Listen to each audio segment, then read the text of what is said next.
want to talk at you for the day. Instead, you guys are a specific church in a real location that has real opportunities around it, and the same biblical call that Christ has given all these other churches. How are you going to do that same mission in light of the uniqueness of your circumstances and situation? And that kind of conversation can go in all kinds of different directions, can it? So I really want us to just spend some time thinking through. You're not going to leave this, by the way, let me set some expectations. We're not going to leave this with a well-oiled missions strategy for your church. That's not what's happening here. However, it might start, this could be the starting point of a process of discovering what it is you guys actually should be doing. That's my hope, is just to start jogging some of the questions and some of the curiosity and some of the prayerful directions you may run down, if that makes sense.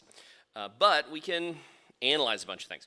So 2 or 3 or 4 things we talked about at this point, and I'm fine running at all of them. I've got this on the board in case we decide we want to take a run at that Diaspora missions conversation, or international students and refugee ministry and those various different things. We can talk through some of what that might look like, and I can give you guys some experience from some other places, and we can just spend a bit of time brainstorming about what opportunities are available to you here in the area for that kind of thing. But those aren't the only kind of opportunities that we need to talk about. I got asked about short-term trips, and so I think that's probably an important road for us to go down. Is we can spend just a bit of time before we even get into any of this other stuff talking through the value or benefit of short-term mission trips, if there is any at all, right? So earlier when I was talking, I talked about short-term trips as though they're a good thing. Let me put my cards on the table. I think they are. I think they are a good thing. Let me go ahead and throw that one out there. Part of my job at Southeastern is to decide and direct and figure out where all of our dozen short-term trips from the school go every year. If I thought they were a bad thing, I wouldn't be able to do my job with any integrity whatsoever. However, there's a reason I think it's absolutely fair for people to come away from a short-term trip experience questioning whether or not these are a good thing. And that's a very important thing to think through. Because, like my full statement on it is, they're a good thing if done well. That's a very important caveat. If done poorly, we shouldn't go at all, because they do more damage than help when done poorly. And then you run into a whole bunch of things, right? There's all kinds of Christian ministry that we can do that if we do it poorly, we actually do more hurt than help. And short-term trips, I think, fall into that category. So let me give you guys just a bit of a philosophy on short-term trips right quick, and see if this helps or if it raises any questions or anything for you. So short-term missions, what makes it helpful and who's it for are 2 questions that come to bear in that. If you've been on one, well, let me start here. I was recently given a link to a stand-up comedian. He's actually from the Raleigh area. He may be from one of our churches, in fact. So it was a stand-up comedian who was doing a bit on short-term mission trips. He grew up in the church. He was talking about all these trips and these different things. And one was a very funny bit, because he, at some point in there, talks about how we're going to spend $35,000 to send 15 down there to change the doorknob on your church's building or something like that, and make sure that we can all get a bunch of pictures of us holding orphans on our way home or something.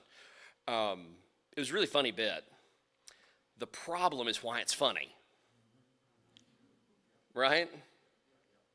Because it's kind of true. Now, how do we navigate that? And you may have been on that trip. I've been on some short-term trips that I left and thought, what good did we just accomplish? There's a book that I would encourage, if this is a question for you, any of you, there's a book that I would encourage you to read, particularly on this topic. It's not specifically about short-term trips, but they fall into this category, probably the best example of it. It's called When Helping Hurts. If you've ever seen that book, it's actually a very helpful read on not just short-term trips, but what it looks like for us to engage in everything from mercy ministry to nonprofit work overseas, and yes, Christian missions. Book's helpful. I think it has some good categories in it that walk through some things. But here's a couple of points that I think we need to kind of lay out there. Who's the trip for? Is it for the people going, or is it for the people you're serving overseas? Or here in the States, or wherever your trip may be to. Two perspectives here, right? Perspective one says it's for the people you're going to serve. Perspective two says, and you've heard this, you've heard somebody come back from a trip and say, I'm sure I got more out of that trip than they did. And it's actually said in a noble way because of all that God did in my heart or all that I saw and experienced. Like, it's a well-meaning statement. I don't necessarily mean to poo-poo the whole statement there. But notice what it reveals. I think that trip did more for me than the people we said we were going to help in the first place. So which is it? Who's it for? Here's the thing I would encourage you all to think about, and as you are a church who would assuredly think we should probably consider short-term mission trips, the answer should be both, not either or. It doesn't have to be one or the other. That is a false dichotomy. It should be both. Unfortunately, too often in the States, it is self-serving without an eye on how it helps the field. Does that make sense? And so we need to be very careful to avoid that kind of pitfall. Now, how do we do that? A couple of ways. One, and this goes into the philosophy of how I do things at the seminary. How do I know where we're going to go take a trip? How do I decide? I got a whole big world out there, lots of opportunities. I can take students anywhere I want to. How do I choose where I'm going? I only go to places where I have been invited. Step one. Now, here's what I mean by invited. I will only go to an area with one of our short-term trips where I know that there is an active field team doing good gospel ministry on the ground. Short-term teams, in my estimation, are not best used to open up new work. Long-term field personnel are best used to open up new work. So I want to go to a place where there's already an established team doing good gospel ministry. That's thing one. Now, I want that person or that team to want me there. Too often, it sounds silly, but if you've done this enough, you realize too often churches get excited about the idea of a thing and they start looking for where they're going to tell they're coming. We heard about your orphanage, or we heard about that well project, or we heard about that thing we've got, and they may have already taken up the collection. 450 coats, and we're going to bring them to you in June. Okay? And then, for those field teams who do in fact need the support of their churches, it's a bit of a faux pas for them to say, no thank you, we don't want you. And often those field teams will say, sure, come on, knowing you're not actually helping what they're doing.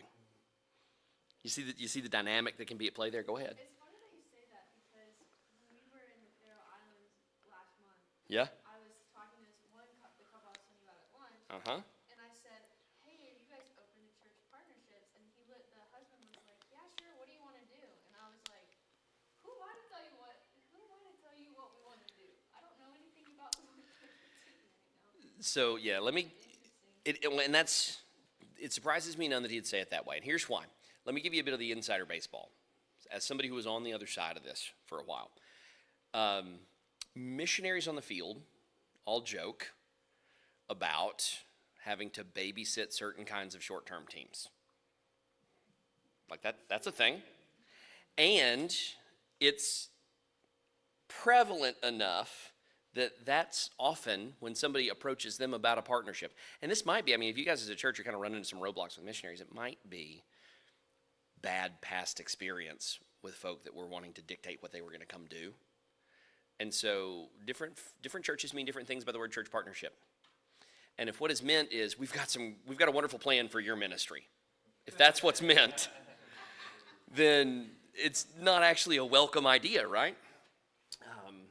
But it's really hard, particularly, I mean, this is how the sausage is made as Southern Baptists, right? If you're working with a denominational missionary, so they're an IMB missionary, your church pays their salary. And there's pressure, not explicit, like you can't say no to a church coming from the leadership. The leadership there is doing fine. That's not my point. But there is this understanding that it is the cooperative, sacrificial giving of our churches that even has us here in the first place. And so, saying no to one is not something they'll do unless they've got a really good reason to do it often. Go ahead. One thing you haven't mentioned, and maybe I'll ask you to take your academy hat off. Yeah. I think more like a member of a small church like ours with a limited budget that's already given to the IMB. Yep. Given to the SBCD. How to best spend our money. Yeah. You didn't mention money at all. You talked about other things about Right. missions, but to be good stewards, Yeah. we should be looking at, should we be focusing on helping, combining with other churches to help a church plant something, as opposed to Sure. adopting 2 new missionaries from somewhere? Yes. So, right. So that's one of the other things, right? Like, you don't want to give them a strategy. You also need to think about how you're stewarding your resources. This is one of the other things that goes into whether or not it's a good use of our time and a right way to do it.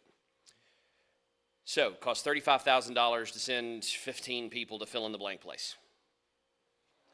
Would it be better to just give those missionaries a check for $35,000? Often the answer is yes. Like, just go ahead and hear me say that. Often the answer is yes.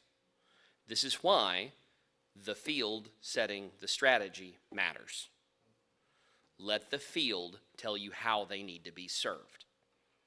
And the answer might be your $35,000 would be better spent over here doing fill-in-the-blank strategy than it would sending your people. However, there is a however to that. If your church is called not just to pay for making disciples, but to be engaged in making disciples, then the other side of that coin is if the field says your people matter more than your money right now, and it actually becomes a multiplier on a particular strategy that we're doing, don't send them the money, send them the people.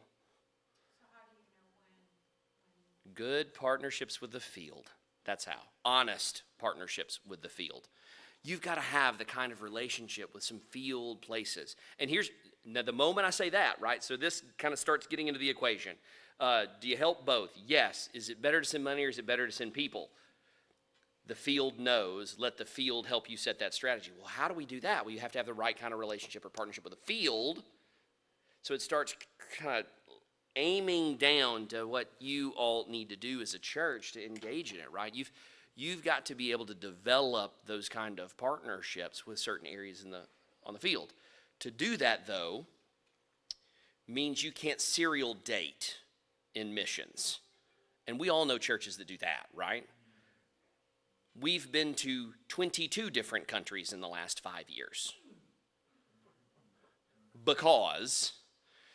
And this year we went to this place, and the next year we're going to get super excited about going to that place, and the next year we're going to get super excited about going to... That doesn't facilitate the kind of partnership where you really know you're serving the field best, because you're not ever in one place long enough for it to be a true partnership. It's really more just a help. Now, that's not to say you're never going to run into a particular field strategy where they really need you to come by one time and help with something. That could happen. I'm speaking in generalizations right now. I can think of a number of instances where there are field teams that just need somebody to come for a very specific event. Think the Olympics, by the way.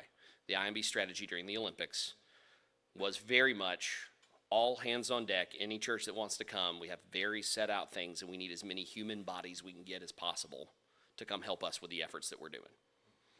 So it's event focused. There's a moment in time. That doesn't mean everybody needed to have a 10-year commitment to France. That was just every one of our churches that can can spare some folk for the Olympics, spare them. So, I don't mean to be pestering you. No, it's fine. I just kind of want to know because we're at that stage Yeah, where yeah. it's like, okay, we've got IMB, we've Sure. got SBCB, some of the SBC money goes to IMB. If you've seen that sheet, Oh, yeah. it's like, so one of the things Right. we're going to do is look at, our missions and I'm the treasurer, so, well, I'm leaving. But I'm with numbers and all. Yeah, that, you so get it I'm then. Like Keith knows, I'm like, this is crazy, this is that and circular and money and all. It's a that. really convoluted looking system. So what you're saying is, it's good to foster the relationship. Mhm. So just one or two people from the church work on getting to know somebody who's already on the mission field before you say, we're gonna take 6 people and go over somewhere and see if there's work for us to be done, somewhere.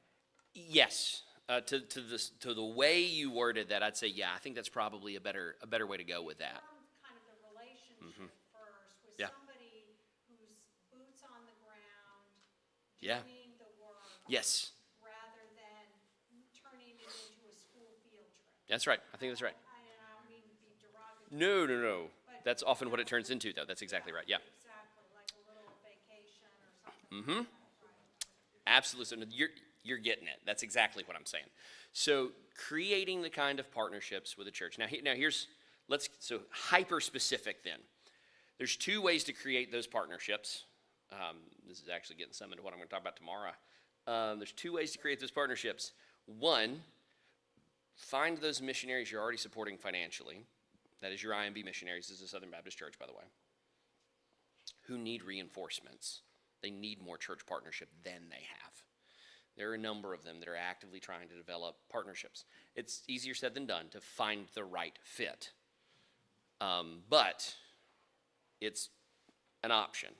So when you don't have the connections and you don't have the folk on the field, then the blessing and curse that is the IMB comes into bear. IMB missionaries are within a certain bounds theologically, right? You also are already supporting them.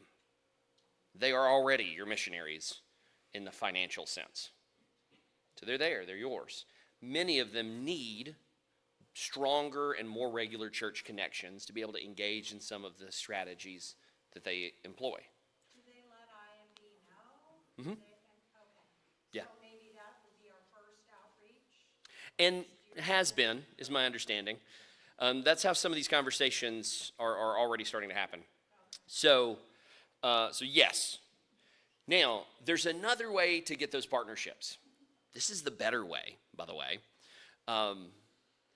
Send your own missionaries. Once you've identified and equipped and raised up your own people to go, you have a partner. And you definitely know them. And you have this close connection to them. Go ahead. And I know it depends on where you go. Mm-hmm. So what's the average cost to send somebody for a year to the field? So it depends wildly on what you mean by send them to the field. For people to have insurance overseas, the cost of living there, all their needs covered, be able to put back a little bit of retirement, that kind of thing. I mean, you're looking at probably $100K a year, just would be my guess. I'm assuming from the numbers I've heard from the IMB leadership and stuff, it costs a good amount of money to train somebody to go, and then keeping them on the field is probably somewhere in the 70 to 100,000 a year range. But that's, of course, like our missionaries are covered with medical, they've got retirement, they're covered. They're covered. Housing's covered, cars, it's covered. They don't have to support raise. Other organizations, it's usually a support raised thing. And the moment you move off into support raised, it's feast and famine. I've seen people who were able to, the vast majority in support raised field missions are living on a pauper's pittance. They've barely hung it together. They're always afraid if I lose one more church partner, I'm out. And I got to come back and deputize, or I got to come back and raise support again. The average tenure of somebody who does self-support raised missions is about 3 years before they wash out of the field financially. However, I have seen others who wind up with a king's ransom doing it because they figure out a system and they're good at it. And they wind up raising way more actually than they need to do the ministry. And so they wind up living fairly well. So you're kind of in the Wild West once you've got into support raised ministry. This is yet another reason that I tend to like trusting the IMB, is I understand how the money all works over there. And there's a level of transparency. Now, the getting the money to them is a confusing flowchart of mess. But it gets them there. Again, I feel the opposite, like send your own, especially with a church our size. Because one, we don't do this for a living, so I'm not saying we wouldn't be good in communication with them. But if you look at missionary sending organizations, the big ones, Yeah. Pioneers, whatever. Sure.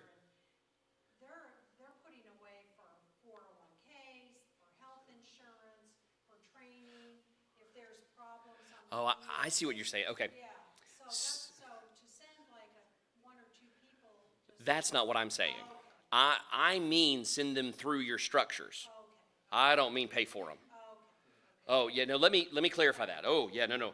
I think, oh, yeah, no, let me clarify.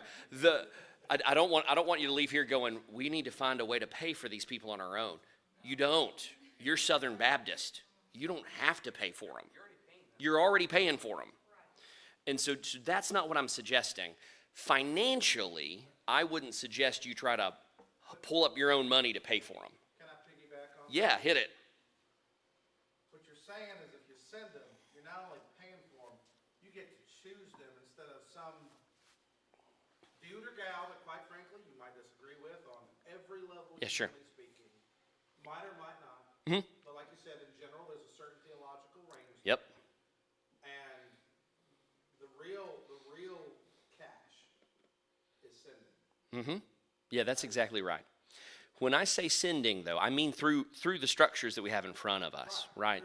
Yeah. They come out of our But they come out of your church. They're cultivated like your sweet wife, and you said at the very beginning, where like, tell your children, if Yes. they come to know Christ, it's okay, and we encourage you to pursue missions that the Lord Yes. leads you to go and do that. That's right. Even if it drives your grandparents crazy because you might die on the mission field, do it. That's right. Yes. That's exactly what I'm saying. So when we talk about it, how do you have the kind of partnerships where you have the relationship with the field to know what really serves the field best, so that you can be confident our short-term strategy actually supports that work and is helping that helps, not helping that hurts, right? It's those partnerships. A couple of ways to get them. One, we go seek them out, and that's a complicated process. And if you don't have any on the field yet, it's probably where you have to start. However, as you get engaged overseas and you do have some of these short-term trips that are in fact helpful, those become transformative for people. They don't come back going, was that really the best use of our time? They come back going, is it okay for me to stay here in the States? Those are different ways to come back. And what winds up happening when you can start cultivating that is you become a church that sends.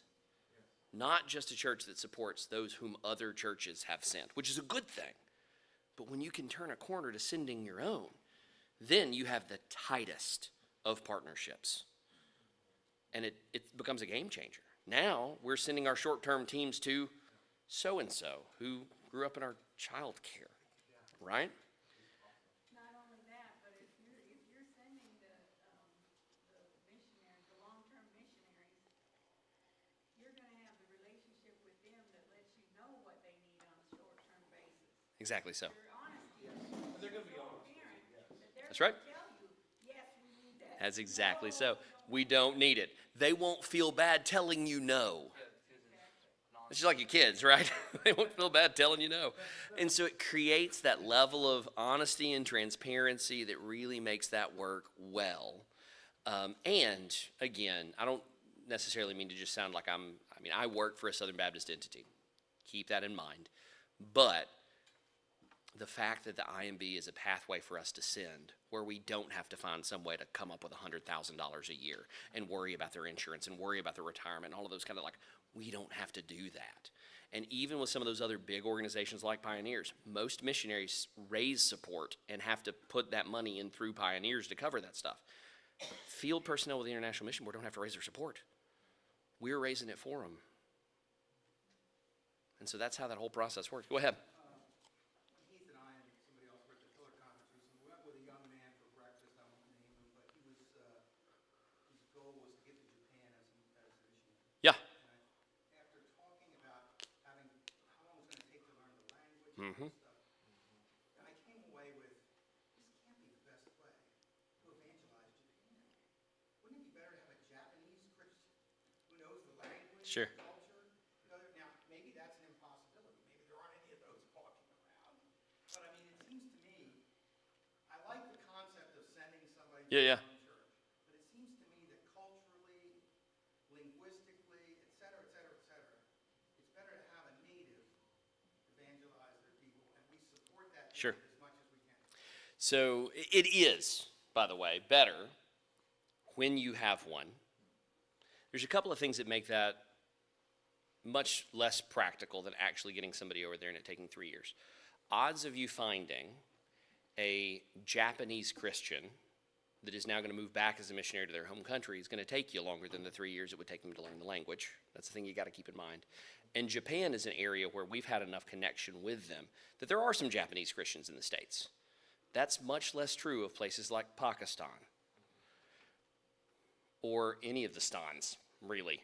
And so you've got areas of the world where there's not been a Christian presence yet.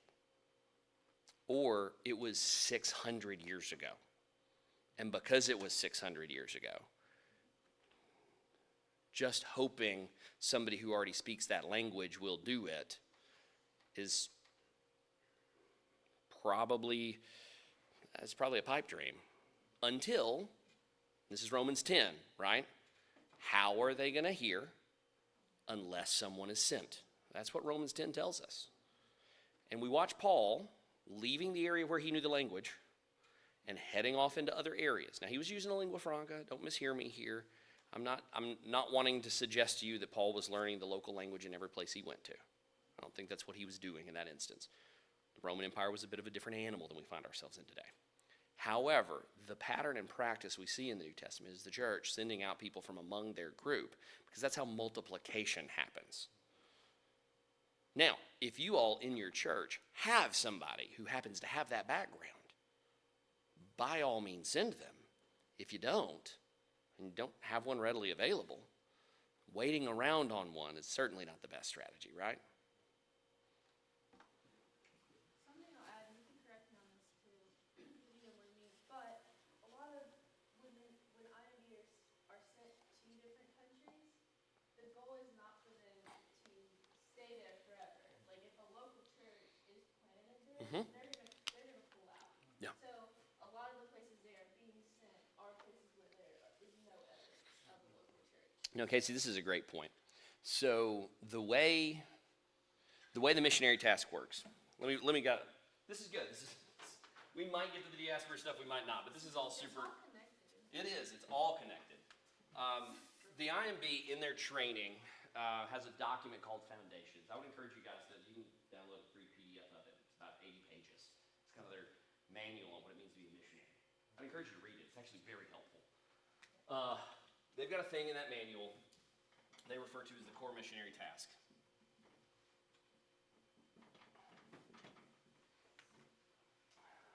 There's a lot of things that we do in Christian ministry, but that Great Commission task, that hub that the spokes all kind of hang to, that's what they're trying to identify here, the core missionary task. What does it really mean to go make disciples of all nations?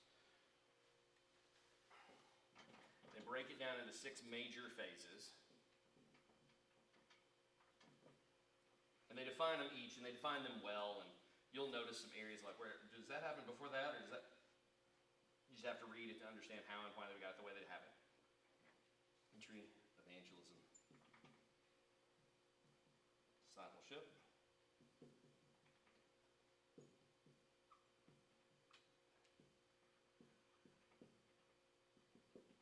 healthy church formation,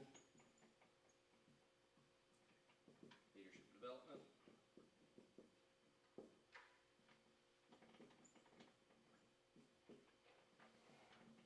partner exit. All right, 6 phases here. You see this outlined really in the way Paul did his work. You see it outlined basically in the way that anybody's ever done missions work anywhere. When you're first new to an area, there is no access to the gospel. It's frontier, pioneer work. You're in an entry strategy. I got to get to know people. I need to understand them well enough that I can share the gospel with them in a way that they understand. I didn't say you change the gospel. I do say that there's a way to say it that it's understandable, and there's a way to say it that it's not understandable. The easiest point there is language. I can speak the gospel in English to a Portuguese speaker until I'm blue in the face and they're not going to understand it, even if I'm very articulate in my English. Get the point?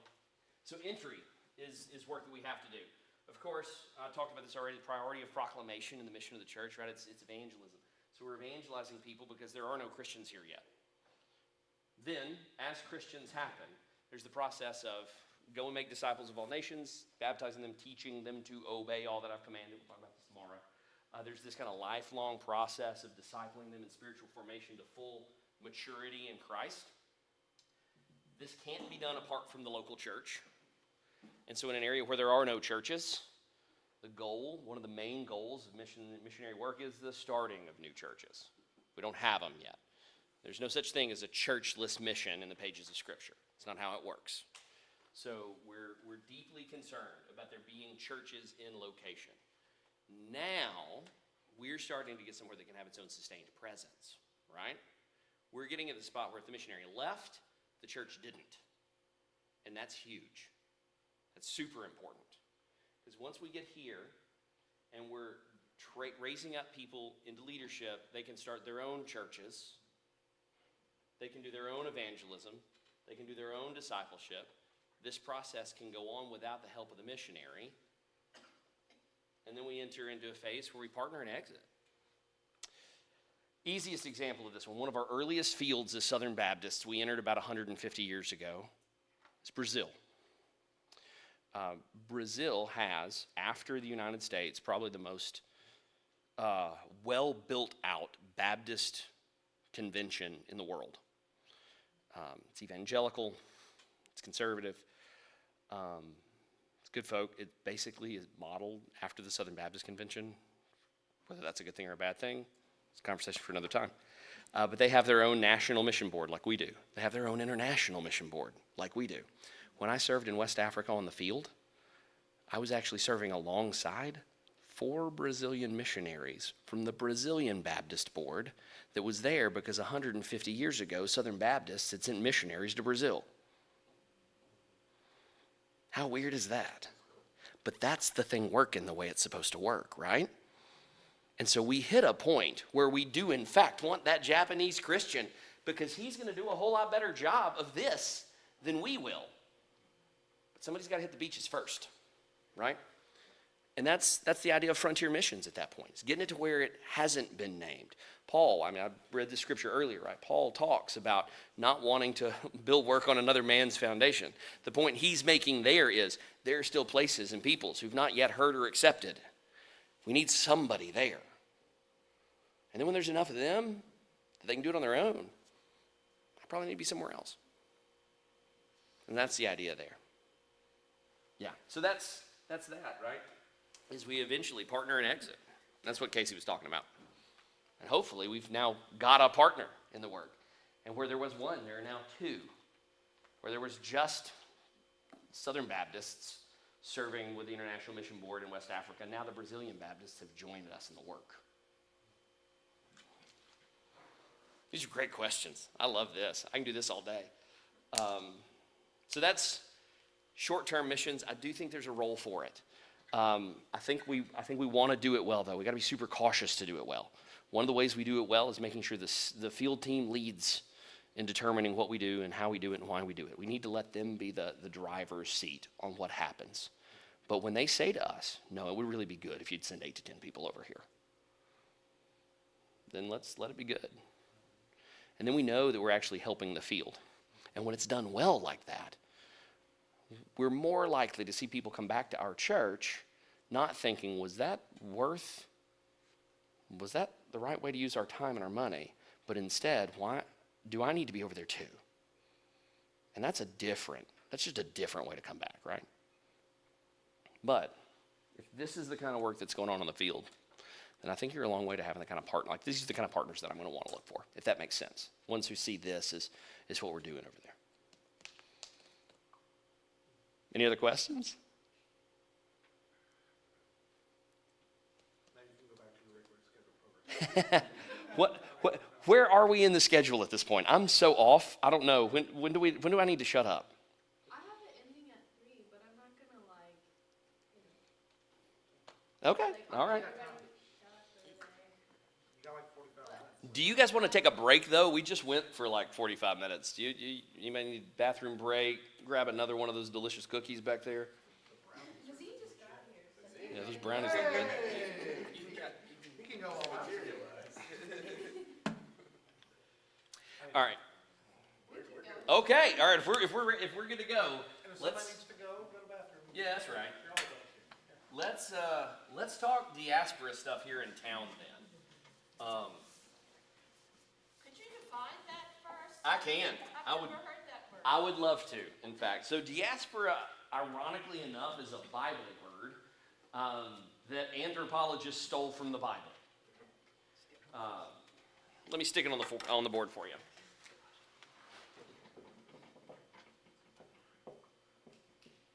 Diaspora. 2 words in the Greek here, or 2 ideas in the Greek. This is actually not a word, it's a prefix. Dia and spora. This means through or with. This means seed. Sporas are seed. The diaspora was the process of scattering seed into the harvest.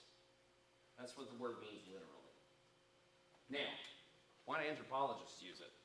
Well, in the scripture it's used this way actually. In the book of Acts, it talks about the Jewish diaspora all being in Jerusalem for Pentecost. And what they mean by that is all of the Jews that have been scattered all over the Mediterranean like seed.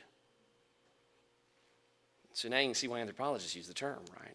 That idea has actually come to be used of any group, not just Jews, any group that are in some place that's not the country they were born in.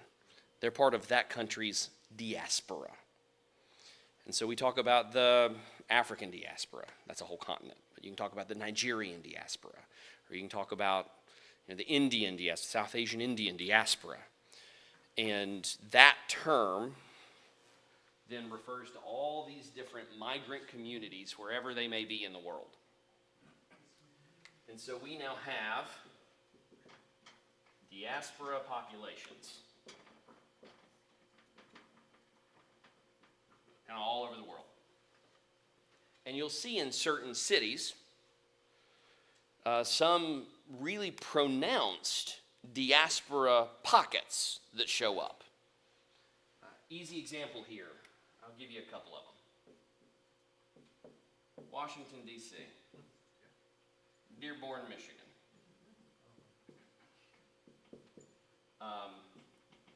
Raleigh, North Carolina. In D.C., the largest collection of Ethiopians in the world outside of their capital city, Addis Ababa, is actually in Washington, D.C. There's an Ethiopian Orthodox church, a short metro ride up from the White House, that has about 2,500 Sunday worshipers. Now, Ethiopian Orthodox is a pretty far cry from evangelical Christianity, by the way. Point being, though, there's gobs of them up there. Several 100,000. Dearborn, Michigan, of course, you all know, there are a number of Islamic or Muslim groups in that area from various places. I mean, we know that it's kind of the most concentrated collection of Muslim peoples in the United States. Somalia's got a big diaspora there. Palestine's got a big diaspora there. Saudi Arabia's got like a bunch of different Arabic countries have got a diaspora there. In Raleigh, we have one of the country's biggest South Asian Indian diasporas. Some estimates put us at over 100,000 people in our metro area are actually from India. Over 100,000. There's only like 1.6 million people in our metro. We're getting to a noticeable portion of our metro at that point. So these are diaspora pockets or diaspora groups that find themselves kind of all over the place. Another one, Nashville, Tennessee, the largest pocket of Kurdish people in the world outside of Iraq is in Nashville, Tennessee. There's a particular quadrant of the city called Little Kurdistan. And I have heard, this is anecdotal, I have just heard this, I can't verify it with fact, but it wouldn't surprise me. When Iraq had their first free elections after the war, we can argue if they were free or not, hard to say. But when they had those elections, there were supposedly 5 polling centers in the world. 4 of them were in Iraq, and 1 of them was in Nashville, Tennessee. Isn't that fascinating? Now, anecdotal. I don't know that may be it's apocryphal. I don't know if it's true, but I've heard that from repeated sources. And I know some guys that are doing evangelical gospel ministry there in Nashville among the Kurds. And I think they think it's true. So, anyways, though, these are diaspora pockets or populations, if that makes sense. So then the question becomes, I mean, I should rattle off to you guys some of the trends that we're seeing now. We're an urban world, not a rural world. Migration's happening at an unprecedented rate, and it's not just true here in the U.S. We're the biggest receptor. We're not the only receptor. I mean, we were talking at lunch about some of these diaspora pockets that are in places in France and Spain and other places. So it's completely changing the boundaries on where we engage some of these groups, especially some of these hardest to reach groups, right? Because, I mean, we talk about how hard it is to get a missionary into Pakistan. That's just a really hard thing to do. They don't like missionaries much there. They kill people who convert. In Houston, Texas, where I lived when I was there, there was estimated pocket or population of about 80,000 Urdu-speaking Pakistani Muslims that lived in Houston. It's the largest pocket or diaspora of Pakistanis in the world outside of Pakistan. So you see the point here. I don't know what it would take for me to get myself into Pakistan. In fact, it would be impossible for me to go now because of my cover's blown with my job. I'll probably never get into Pakistan. They will deny me a visa. However, I can't tell you the number of Pakistanis I had gospel conversations with and spiritual conversations and leadership development conversations with who are Christians now living in Houston. The pastor of one of the biggest churches in Baptist churches in Houston. He and I got into a conversation about this. We were talking about this just kind of unprecedented opportunity this creates for gospel ministry. And I'm pitching him about the Urdu-speaking Pakistanis in town. And he starts chuckling. I said, what? He said, you know what's funny about this? He said, the guy across the cul-de-sac from me is the imam of the big mosque up here. And I think he's Pakistani. Lived across the street from him in the same cul-de-sac. And not for nothing, it's one of the biggest churches in Houston. Probably a nice cul-de-sac. One of the biggest mosques in Houston, too.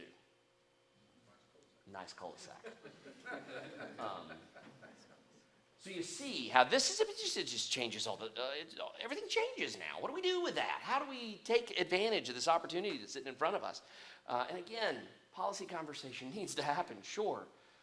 But here we are, living in a moment where the pastor of one of the biggest Baptist churches in Houston is living across the street from the Pakistani Muslim imam of one of the biggest mosques in Houston. And all it would take for him to share the gospel with him is this. We need to figure out what we're going to do about that, don't we? I think we have opportunities sitting in front of us, and what does it look like for us to take advantage of them? Now, I'll lay up a bit of a framework for you guys to think through. First off, does anybody got any questions about all of that? That's just kind of high-level definitional stuff. This goes back to this morning, but wasn't the second biggest pocket of receiving Russia? Yeah, it was. I didn't ask it then, because, Yeah. I thought that's just. Remarkable, isn't it? Yeah, what's Yeah. with that? So, Isn't that mostly a Muslim migration? yes, it is, actually. So what's wound up happening there, I'm fixing to draw a really bad world map. Here's Russia. This jelly bean is Russia. The mirror thing. Here is Central Asia, right? Now, when I say Central Asia, those are the countries that we frequently like to refer to as the stans, right? The stans. Kyrgyzstan, Tajikistan, Afghanistan, all of those countries. They're all Muslim. A number of them war-torn. They're all former USSR. That's why. That's why. A lot of that has done this. It's not the only thing. Russia also has a whole network of allies globally. Kind of like the United States has a network of allies globally. We tend to pull from ours. You wind up with Russia pulling from its, people that it's friendly with as far as migration is concerned. That winds up being true of former colonial empires as well. French-speaking West Africa, a lot of them try to make it to Paris. South Asian Indians, a lot of them try to make it to London. So you can see how those connect, because it's the lingua franca that they're going to know. There's all these reasons that support why people might go different places. But that's your explanation there.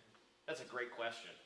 That map is always fascinating, because there's so many things on it, you're like, I would have never thought that was right. And it's changed a bit since then. Like I said, that was a decade old. Oh, framework. So here's what I want you guys to try to start thinking through. If you're hearing this and you're going, we really should think through this. Like if that's where you guys are as a church, then this framework right here I think becomes fairly helpful for you as you try to engage it. I was telling some of the guys at lunch this earlier. All of missions methods, all methodological conversations, like how do we do something about missions? You can really boil them down to two questions. This is, of course, a gross oversimplification, but it really is a helpful starting point. Here's your two questions. All of missions methods. Who's here, and what do we do when we find them? Who's here, and what do we do when we find them? Like I said, gross oversimplification. But if you guys will think in those two categories, you'll start eking out a pathway toward actually doing some form of gospel engagement in whatever area you apply those two questions. Who's here at Roanoke College, and what do we do with them when we find them? Who's here in Salem? What do we do when we find them? You see how that's going to help kind of create a framework. Those are two helpful questions. And so that is discovery, and it is engagement. Now let me do another thing for you right quick. But before you get to Go ahead, yeah. who's here, don't you have to figure out what here is? Yes. No, that's right. That's right. It's like, You've got to identify. if we start from ground zero, here's You- our mission budget, what are we gonna do with it? Yeah. What is our goal? We have to start from that point. Yes. No, I'm not disagreeing with your point there. I think that's right. Like you need to lay out the parameters of what's possible for you, right? Discovery. I'll use the IMB's language for you. All the other things in the missionary task. They talk about entry, right? Discovery is entry work. How do you enter into the field you've been given? And then, how are we going to evangelize? How are we going to disciple? How are we going to do healthy church formation in these kind of spaces? Like that's the stuff we're trying to ask, right? So that's what you're looking to do. Discovery then, I break down into two additional questions.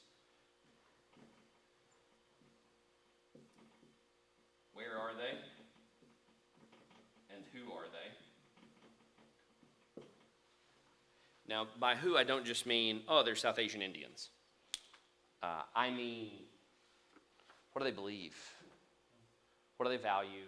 What are their needs? Who are they? What is their worldview? What is their culture? What are some of these things that are going to be valuable for us to understand to be able to do good gospel ministry among them? That's what I mean by the who. It's more than just I can check off a box and go, oh, they say they're all Muslim. And let me tell you, just like the word Christian, people who say they're all Muslim could be very wildly different things. We know that that's true with the word Christian, right? It's also true with all the other world religions, by the way. The number of people who claim to be a Muslim but are actually a universalist, or are actually a secular humanist, or are actually a fill in the blank is outstandingly high. So we're going to try to figure the answers to these questions out. And we're going to choose things. We're going to, yes, mark out the boundaries of where we consider the field. Like, what are we looking at? What is the area or the space that we're trying to cover? What's really possible for us? Then we want to do some discovery. We want to do entry work. And entry work looks different in different places. Entry work might look different on the college campus. You're going to have means that are available to you to enter into that field. And you're going to have other means that aren't ways to enter into that field. Same is true of, say, refugee ministry here in the area, right? So you're looking for avenues to be able to find the information and be able to kind of gain access into the groups that you're trying to engage. And you all will know in a way that I don't what these might be for the different areas that you're trying to engage in, right? And we can sit here and we can hack those out for the next half hour or so. And then, as this becomes clear, we start looking for ways to do what this has showed us needs to be done. That makes sense. For instance, if it winds up being a high number of refugees who barely speak English because they got thrust out of their country and have landed here, and they weren't really ever planning on being here, so they don't know English. But now they've got to hack it out here in the United States. The engagement method might center around helping them understand English. Now, don't mishear me. Keep the core missionary task in mind. Don't replace evangelism with helping them understand English. Don't do that.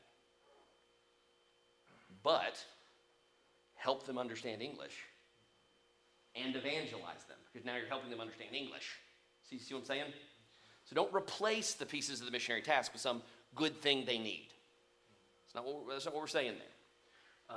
But we now know, because we know who they are, a specific need that we can come alongside and help meet, that creates for us an opportunity to have a relationship, and then gives us a pathway to teaching them. Now my textbook for ESL is the Bible. There's another side of that coin, by the way. Don't say you're teaching them English and don't. That's also crummy. Don't be those people. Do what you say you're going to do. Just don't divorce it from gospel proclamation, right? Don't divorce it from gospel ministry. Your yes is a yes. I'm teaching you English. By golly, we're going to do our best to teach you English. I'm also going to teach you about Jesus and what he's done for you the whole way through. See how that hangs together? All right, so that's the kind of stuff. We've got a bunch of questions we need to answer as a local church.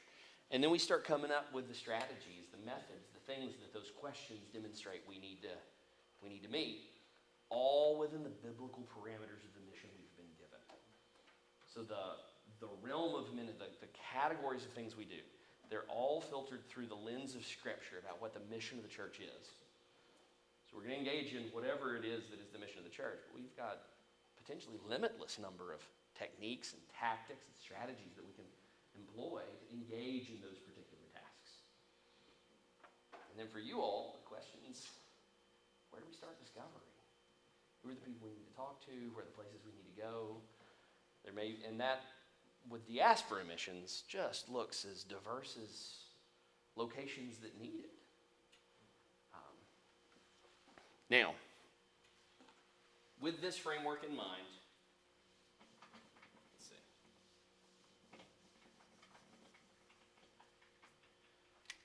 You've got, I'll throw 2 or 3 things that I know are common in areas.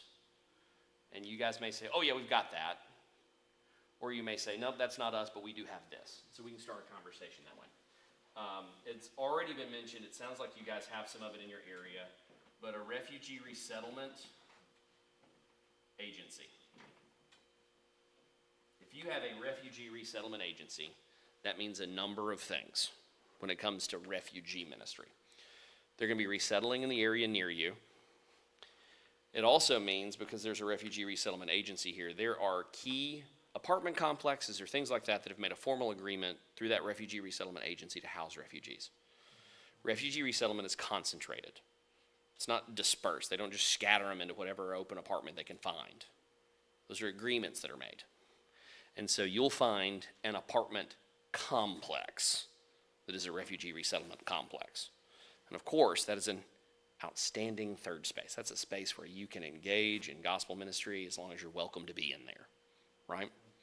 Might be a great place to have ESL classes, or it might be a great place to do home help, like tutoring for kids, or something to that effect, right? So there's all kinds of opportunity or ministry that comes from something like that. An international student population. I mean, I assume you guys have that. Uh-huh. Exhibit A. And all the different means and methods of being able to engage among this population. Now, the ways you're going to do ministry, and this is part of discovery, right? The ways you're going to do ministry with refugees is going to look different than the ways you're going to do it with international students. International students, in order to study here, have demonstrated English proficiency. That don't mean they don't want to learn it better. There's a good chance that ESL is still a potential ministry there, by the way, but they've got a TOEFL score. TOEFL is the test you take to demonstrate that you have English proficiency, because they're thrust into English classes. They got to know enough English from day one to be able to run with it, right? So it's different needs. Also, international students, the expectation is they're going back home at some point. That doesn't always happen. They may wind up getting a job or some kind of relationship. They can get a visa change if some company here in the area is like, we want to hire you. There's ways for that to change. However, the expectation and what happens for most international students is they finish their degree, they fulfill those requirements, and their visa sends them home. So you've got people that for the most part have a return trip in mind. Another little statistic for you about international students. And it varies depending on who you ask. Some say it's 7 out of 10, some say it's 8 out of 10. I've heard as high as 9 out of 10. International students will spend 4 years in the United States and never actually go in an American's home. It is, regardless of which statistic you hear based on which survey, the significant majority of them. That seems like a missed opportunity somehow, right? Like, we're realizing that that's a thing that people would be deeply curious about. We're individualists in the United States. We're private people compared to the rest of the world. You may not think of yourself as such. Go spend time in an African village. It will change your mind about yourself. You will realize you are actually an introvert. And that you are a very, very closed-off individual, and that you really don't like everybody looking in your windows and watching you change clothes. Like, it's like you'll realize it's just a different space. So, collectivist peoples. Imagine you're a student who spent your whole life growing up in an area where family is hugely important and community is hugely important. I live for these people. And then you get to the United States and you're thrust off into an 8-foot by 8-foot dorm room. You may or may not have a roommate who probably doesn't spend any time with you anyways. And then you're just hacking it out in classes. You don't know anybody in the cafeteria. You don't really know anybody in your classes. You're just kind of here. You're here by yourself. That is a jarring experience. And then you're not in a family environment ever. What would it look like to have them get drug into your family's ridiculous Thanksgiving traditions? Probably fun for them, to be honest with you. I was going to say, is he coming for Thanksgiving? Have you ever done a Thanksgiving? Yeah, second year now. Okay. Then you know what you're getting yourself into. So, you see my point here, right? Like there's opportunities for gospel ministry that are sitting for us, and that's a unique setting that's different than the refugee setting. So when we know the who, it shifts what we might do to engage them in gospel ministry. And the thing y'all need to figure out is which ones of these do we have options on, and which ones are we going to take a run at? So this one right here creates looking for some form of resettlement apartments. By the way, that's another one on here. Resettlement apartments. I'm going to give you another phrase. You may or may not have these nearby. This is another definition I'm going to give you. An ethnic enclave. This is a term used in diaspora missions. Once a sizable enough group of people land in a particular place, it starts attracting more folk from that part of the world.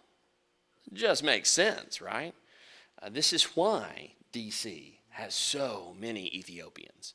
It's why Raleigh has so many South Asians. It's why Dearborn has so many people from the Arabic-speaking countries.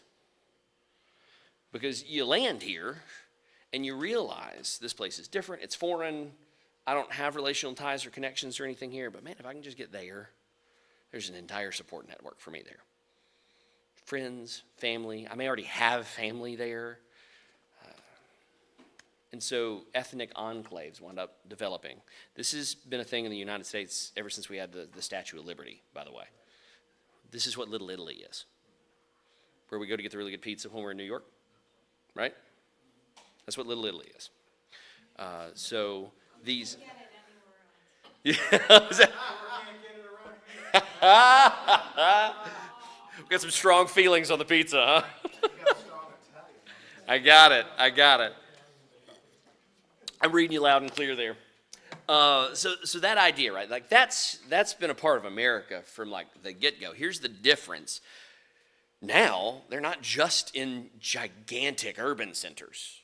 You used to find them in Chicago. You used to find them in New York. You could find them in Houston. Some of the biggest, LA, some of the biggest cities. We now have ethnic enclaves almost everywhere. They're all over the place. We've got a big one in Raleigh for South Asian community. Here's a crazy thing for you. You go 35 minutes up the road into like the sticks outside of Raleigh. Henderson, North Carolina. It's a town of, I don't know, a handful, 1,000 people. It's a tiny little place. They have, at least in the state of North Carolina, the largest Yemeni population in the entire state. It's in the thousands.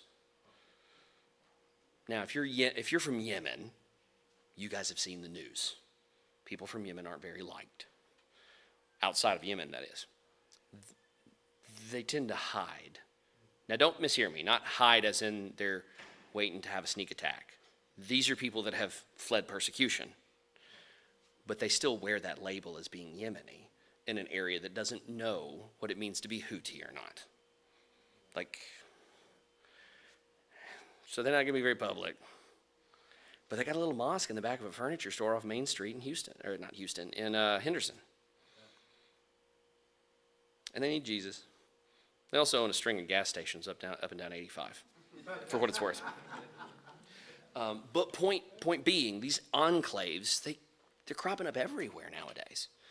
And so there's a chance you may have one and don't realize it. We've got one very close to the seminary, about 15 minutes away. It's a little more diffuse, but it's there, of West African Muslims. You know about this. They're primarily from Senegal and the Gambia, for what it's worth. In fact, when Meredith and I got married, some of them came to our wedding because our church had begun engaging them in gospel ministry. And it was just fascinating to see some of the ties and the connections that were starting to happen once we found them there. So ethnic enclaves, that's another thing. You may say, oh yeah, we know, we've got this group. One of the ways that you can tell you have an ethnic enclave, by the way, or a particular population of a certain group is third spaces. Particular restaurants, particular kinds of mosques or temples that start showing up. Other kinds of service. So a restaurant, not always a great indicator, because Americans love eating weird food. And so that restaurant may just be there to serve all the white folk in town. By the only family from that particular place. But they realize we can sell our weird food, and they're all going to love it, and they'll pay us money, so we'll be good. However, there's other kinds of establishments, a temple or something like that. It's going to demonstrate there's enough people here to need this temple, or this is going to need this mosque. Dry goods, stores, things to get stuff from those countries, like a meat market, a halal meat market. You now know you have enough Muslims that need a halal meat market so that they can get their groceries. Different things like that are more likely to demonstrate a population in an area. And so you can just start looking for those things. And a weird thing happens, trust me, because diaspora research is what I did when I first got back from the field. Once you start looking, it's everywhere, right on top of where you were, and you had no idea, and you can't cut it off, by the way. Now that I've told you this, if you start looking, you can't cut it off. You'll forever be plagued to be. A couple places right now. There you go. You'll forever be plagued to be looking around going, this is probably a spot where we'd be able to engage in this kind of work. So these are the things. These are the kind of things that you'd consider. Now, do y'all have any of this? I think I've already heard you have some of it. What all y'all got going on here in the area? Run a college. Yeah, clear. And for those of you that don't know, Hunter in his networking, he made the connection with the new lady who's over the international students at the college is a believer.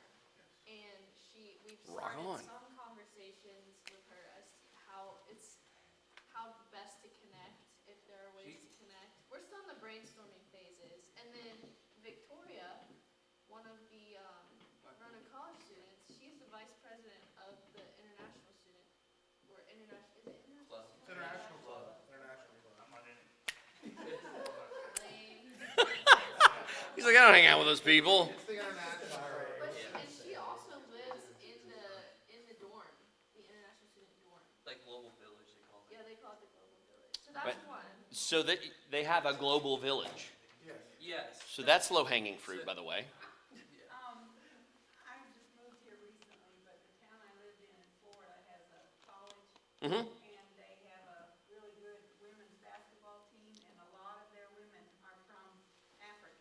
Yeah, that's right. Student athletes. Yeah, and the church I went to, we did a outreach to the women, the international women that were on the basketball team, and I helped with that. Mm-hmm. And they'd come over and cook their kind of food for us. Brilliant. We would take them to Walmart for their shopping, anything. But anyway, what I wanted to say is that, if for some reason they didn't maintain their grades or whatever, and they weren't on the team anymore, they were pretty well SOL. And Oh, yeah. they had to, but they would do anything they could not to go home, because there's a huge stigma about returning to your Yep. country without that degree. Yes, there is. They do not want to go back No. without that degree. No, that's right. And so they do whatever they can to find another school to go to, or come up with some kind of money situation so that they continue their education. Absolutely so. That's exactly right. And student athlete, like that's real. So a couple of ways to get here, right?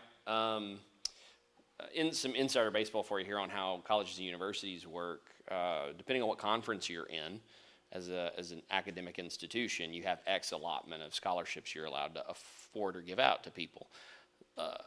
Choosing to award some of those scholarships to international students to bring them in is a way to get talent for your team, and it cuts them through some of the red tape of student visas and all of the international stuff. Like it actually We don't have creates that. some We're stuff. D3. We're the bottom of the. None of this going on, huh? No. Not as But much we're as you think. ODAC, they think they're people. It's D3. They don't give scholarships for student athletes. That's funny. Yeah. But what I really wanted to get across was the stigma for them. Exactly so. That's right. Yes. Without that degree. That's exactly right. Someone mentioned this morning that there are a lot of Afghani students in the Salem school system. So Okay. that means that there's got to be an It does. Afghani apartment place somewhere. My guess, so our refugee system in the United States, when Afghanistan fell, our refugee system got overwhelmed with Afghan refugees. And so any area, and I don't know if this is true of your area, of here, I assume it is. Every area I know of that does active refugee resettlement, there was a period about a year, started 2.5 years ago now, maybe 3, and there was about an 18-month window where our system just got overwhelmed with Afghan refugees, which means there is a swell of them right now. And it's a significant opportunity. Some of them are Christian, most of them are not, by the way. Though most of them, in some sense, are refugees here because of a relationship they actually had with, they were pro-West. And they were the kind of people that the Taliban really didn't want there. I had were you here for that? It was when we went to Clarkston. You went with me to Clarkston. Were you on the trip where we ate in that fellow's home? Yeah, so we were in the home Yeah, you tell him about it. Afghani fighter pilot. Yeah. And pretty much the only thing that he had when Afghanistan fell, they said, we can get you out, but you need to leave like right now, immediately right now. And the only thing he had on him was the clothes on his back and $1 in his pocket. Mm-hmm. And he quickly got on the plane and went to the U.S. I don't know how his kids and his family and all that got there. Yeah. But they got him out because they were looking for him because he was a well-known fighter pilot. Mm-hmm. And he said, like, yeah, like I can never go back because of like my involvement with the West. Yeah. Like they know my name there. Mm-hmm. And he was able to get his family out below him, wife, kids. Family above him, when we were there, he wasn't sure what was going on with them. He'd lost contact with them. He did know that the Taliban had been threatening to kill all of his family. This is the kind of situation refugees are in, by the way.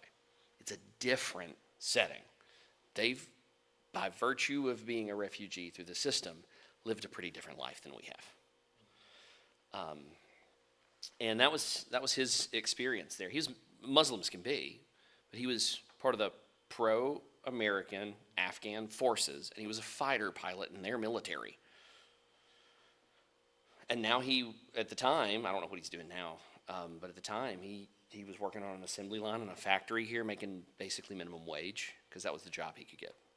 Guy can fly a jet, right? And that's the existence that he's in. And they were in like a little crummy 800 square foot apartment. That's a shock to the experience. But here's what you need to understand about refugee ministry in particular. So many of these people actually weren't down and out in their home country. They were in privileged positions at one point, potentially.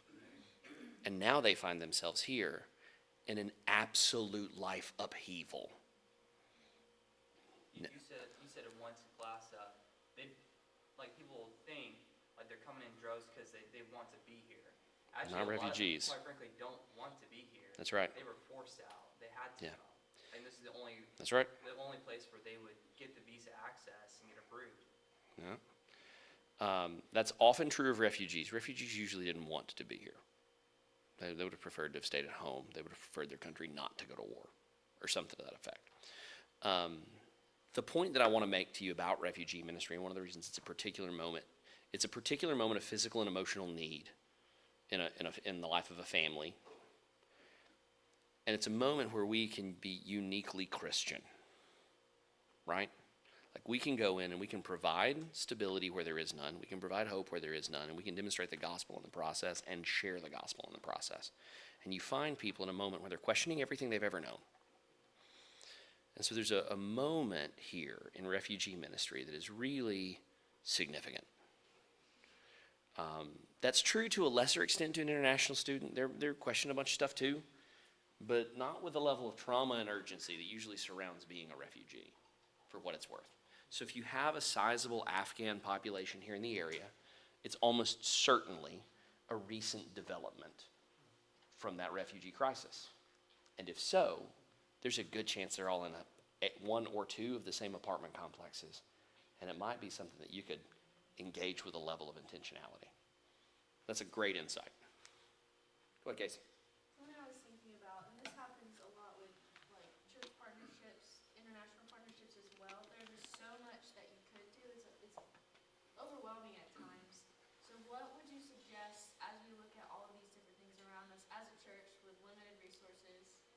smaller church, how to kind of narrow that down. Good. And not get. Now you're asking the right question.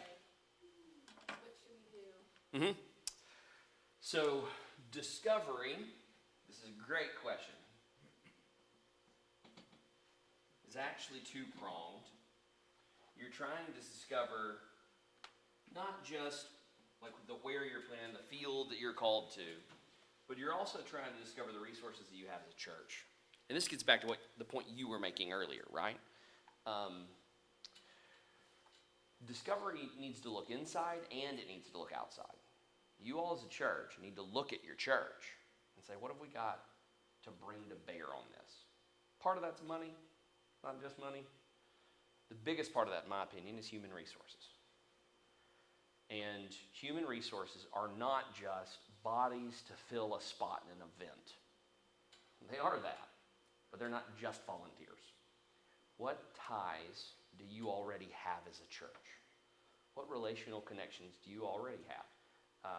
It's demonstrated already in this conversation that you've got some with the director of the International Student Program over there at the college. If you've already got those close ties, she's a believer, she's for it, Very. and you can throw a rock and hit it from here, I think that becomes one, right? That just seems, so like as we do discovery on who we are, we've already got these relational connections, we've already got proximity in a space like that, then that one maybe bumps up a bit on the priority space. That said, maybe you've got some people that have got experience in trauma care, or you've got some people that have a particular calling to work with or a desire or passion to work with one of the other things on this board in a way where they'd say, no, we'll own that. Like we really want to run with that one. I think that directs you toward one or the other at that point. So it's looking inside at what you have as well that's available. It's a great question, though. And it's going to be different. Don't hear me saying, this one is more important than this one because these people are in a more traumatic experience. That's not exactly what I'm saying there. I don't know that you can create, and we talked about this a bit at lunch, I don't know that you can create a nice algorithm of who needs to hear the gospel from you first. At the same time, you have limited resources, you have limited minutes in the day. And so you'll need to aim somewhere. There's one other thing that becomes a multiplier here. What resources do we have available in our church? What other partners do we have in the area? And when I say that, are there other like-minded churches here in the area that we can partner with to do this kind of work together? I throw the word like-minded in there because it matters when it comes to ministry, right? It's not just anybody that cares about these people. Because there's actually probably some kind of Muslim society here in town that cares about these people. But they're going to care about them in a very different way than you are. And they're going to want to meet some different needs than you do, right? And so that does matter. How do we engage with other like-minded churches in our area to start covering the bases and the needs? And here's one of the truths of Christian scripture for us when it comes to the church of the Lord Jesus Christ. No one church can reach a city. But when we as churches work together, we've got all the resources we need to accomplish the commission we've been given.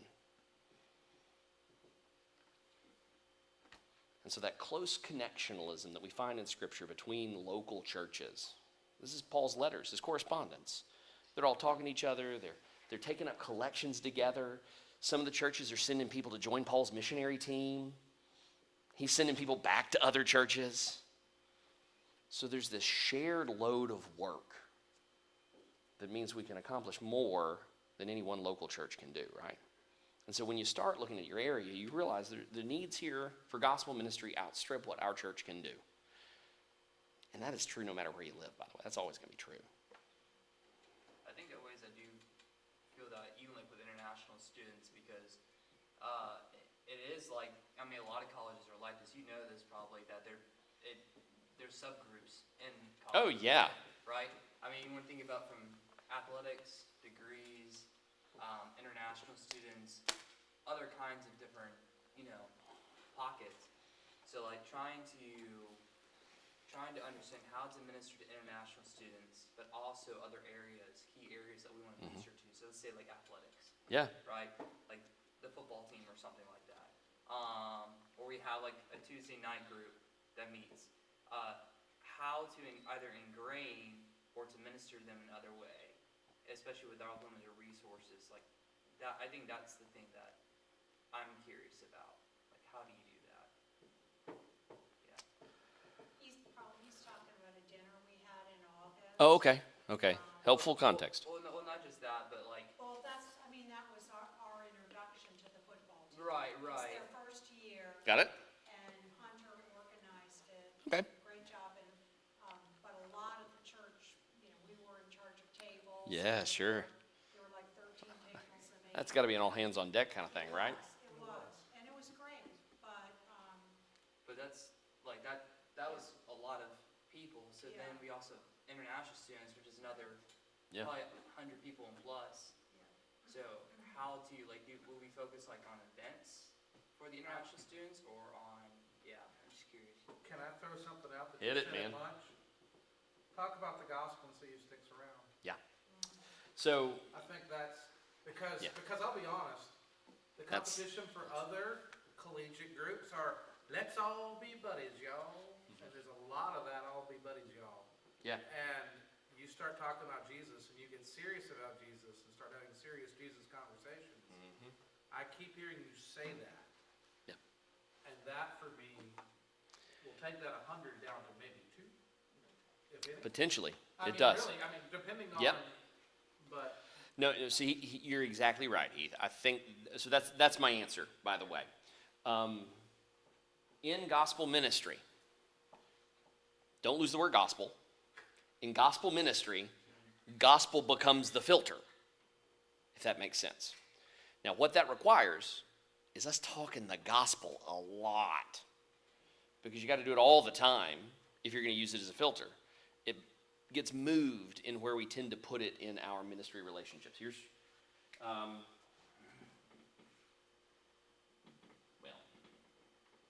let's do it this way. I meet somebody here, right? Now it's become real in vogue nowadays to talk about relationship evangelism. Don't mishear what I'm saying. So don't hear what I'm not saying here. I'm not saying that relationships aren't profoundly important. They absolutely are. Absolutely are. However, the way we've defined relationship evangelism is often I get a relationship and I try to buddy my way to the point with people where, and this is how it spools out for me with college and seminary students that I deal with all the time. It's like they're waiting for that person to just look across the table from them at the coffee shop one day and go, "What makes you so different?" We've all heard stories of that happening. I'm not saying it can't happen. I am saying if you design your entire local church's mission strategy around having those moments, you'll not do much missions. Because those are a lightning strike moment, right? Instead, what if we did relationship evangelism? But instead of putting it here, because they said something to us, we put it here. Now, I'm not suggesting walk up, shake your hands, and say, "I'm going to tell you the 4 spiritual laws." No, yeah. We can be friends if you'll listen to me do the 3 circles. It's not what I'm saying, right? I am saying we need to front our identity as Christians, and we need to brag on Jesus the way we brag on our little kids, or the way we brag on our sports team, or the way we brag on anything we talk about all the time incessantly when we're getting to know people. And if you do that, and in doing so, you find ways on the front end development of a relationship to start sharing the gospel with people. If it's as quick out of your mouth as it should be, if it was in fact the true story of the whole world and their eternal security rested on it, then it becomes a filter. The problem with relationship evangelism like this is you only have limited space. You have limited relational bandwidth. You have limited human volunteer capacity in this room. There's only so many people you can buddy up to. And relationships take a ton of work. You all know that. It takes a lot of time to have relationships. And so if I wind up, let's say I've got space for X number, and I start filling that bucket with random relationships that I hope one day, so this is my ministry bucket. I'm not talking about your family. I'm not talking about relationships you've already got established. You've got this new bucket over here. Saying, I'm going to try really hard to get engaged in gospel ministry. And so I'm going to start filling this bucket with potential relationships I could form. Well, it's going to fill pretty fast. And when it gets filled, if you filled it with relationships, but you don't really know if it's actually going to turn into spiritual conversations at all, you now have a bucket full, and you're going to spend weeks to months in spending all your bandwidth in this space. And don't mishear me. I'm not saying those aren't people. I'm not saying they don't matter. I am saying that the scriptures talk to us about sowing the seed of the gospel in a way that would demonstrate to us that we need to be doing it broadly, and we need to be looking for those opportunities to follow up and spend our best time with the people that are actually the most interested in those kind of things, right? And so it helps us narrow down where we'd actively engage. So the long way around to your answer is, as you were saying, Heath, it's let's front the gospel in our ministry. And as we do that, it will shut some doors, because it will. And the ones that are left open, let's walk through those. It becomes for us our triage at that point.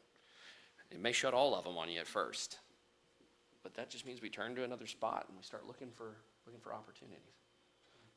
So the gospel becomes our filter, and it becomes our triage for where we're going to invest the most amount of time. And the places where we can fill it with gospel and those people stick around, those are the places where we invest even more. That's why I met with you a second time. Appreciate it. Life's been changed ever since. Comes full circle. We can do this all day. Does anybody have any pressing questions? Yeah, anybody got anything else? Over. But I don't know. Yeah. Thank you so much for doing Yeah. that. Of course. I'm very happy to do it. This is something you could send maybe later if anybody would be interested. I have everybody's email, but I went to this roundtable on Diaspora missions and stuff, and they had all these resources like websites and Great. things like that, but that could be like an email or something. But if you know them off the top of your head, I that do. would be great too. So there are two. There's one that we run through the seminary that's not quite as built out right now, but it's got a little bit on it. And then there's another one that we as Southern Baptists collectively do. So here's two websites if you want to look into this stuff more.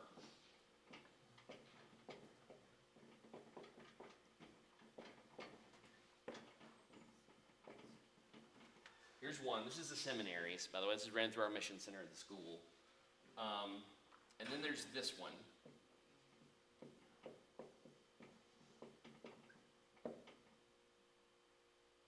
Oh, is it org or com? I think it's org. If somebody wants to check that on their phone right quick. Check it right quick. Let me know if that's an org or a com. This stands for Diaspora Missions Collective, just to let you guys know. So here's a high-level conversation for you. It's org, good. Southern Baptist entities. So the International Mission Board, the North American Mission Board, a couple of your seminaries, several of your state conventions, a handful of associations, Send Relief, a bunch of SBC entities, have individually been having conversations about how this is one of the most important things that we don't really have a good handle on in missions and our work together as Southern Baptists. For long enough now that we decided we all just need to put our stuff together. And so we have this collective, because collective is now the cool, trendy word to talk about a group of people who do a thing. Work group is blasé. We're now a collective. But this is pooled resources for our churches, for Southern Baptist churches. And so all of the entities that are in some sense involved in training and equipping people for diaspora missions through the Southern Baptist, we've started pooling our stuff together here. And there's all kinds of things that are available to you. There's resources that are on the site. So if you stumble into an opportunity to share the gospel with Afghans, you can find information on how to share the gospel with Muslims on that site. different things like that. So there's a bunch of resources there that would help you. There's also opportunities to get consulting there. So the IMB's got some folk that are dedicated full-time to doing that. Of course, I'm doing some of it through the seminary. So there's opportunities for you guys to have people to help you think specifically about strategies and stuff. And this is not the only time we can have this conversation. If you guys have got questions, let me throw one more thing up there. This is my email address.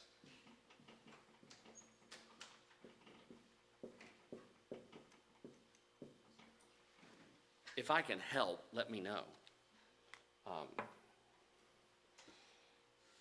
That's that. Very good. Thank you guys so much.